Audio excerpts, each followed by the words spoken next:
Russia claims to have liberated the people of Mariupol from Ukraine, but that's not really actually happened, is it? You will understand that they liberated people from their native city, from their homes, from their lives, from their future. It's not liberation, it's total destructions. They leverage their native city with the ground. They killing a lot of civilians, and more than 100,000 of people are still in Mariupol without any possibility to escape. They spend weeks in a basement without appropriate basic human needs like electricity or water, and they are dying for current moment. It's not liberation, it's a war crimes. And instead of humanitarian corridor, Russia started this illegal transferring people to Russian territory.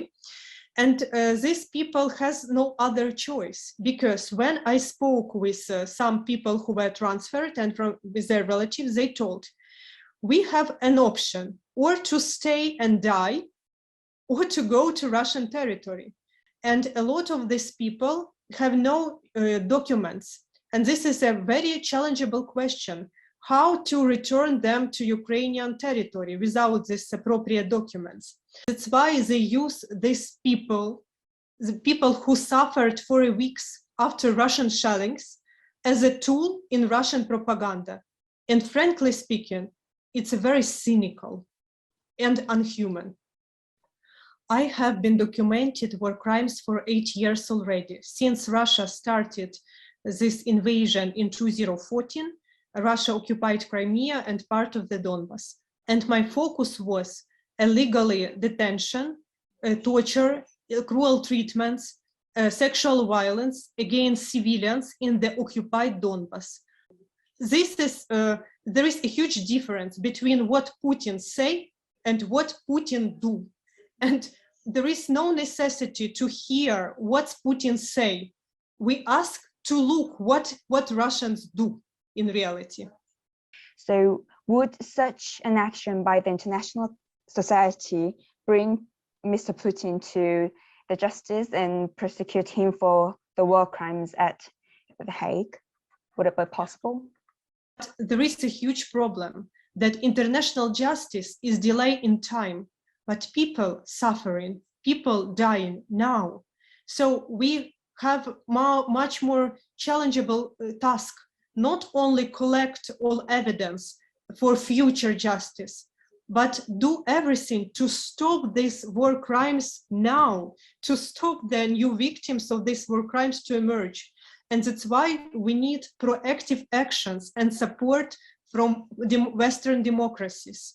We need fighter jets, we need air defense systems in order to protect peaceful Ukrainian cities from Russian shellings and deliberate destructions.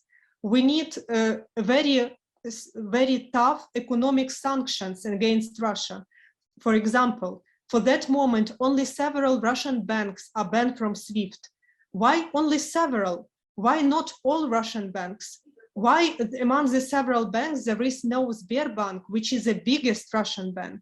So we need such economical measures and sanctions which can stop ability of Russian economy to feed this war. And Joe Biden came to Kiev and he had a meeting with civil society representatives. And I had the opportunity to speak him privately. A very short, very brief conversation. He asked me what United States can do for Ukraine. And I answered, please provide us weapons, because it was the beginning of the war and we have a very big problem with army and with the military techniques and with the weapons for army. And now I will repeat this claim, but not only to Joe Biden, but to the Western politicians. We need your proactive support. We are ready to protect the values of free world, because now it's not the war between Russia and Ukraine.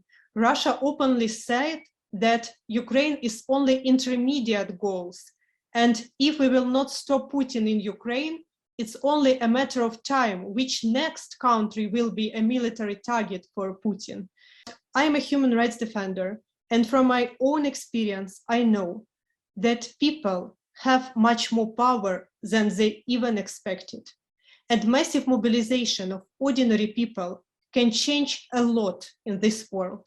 So I ask the ordinary people not to be indifferent, not to stay like observers, to stand with Ukraine, to support us, to make pressure to your own government to be more proactive in this situation.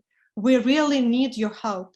We live in a very interconnected world, and the only spread of freedom make our world safer and happier.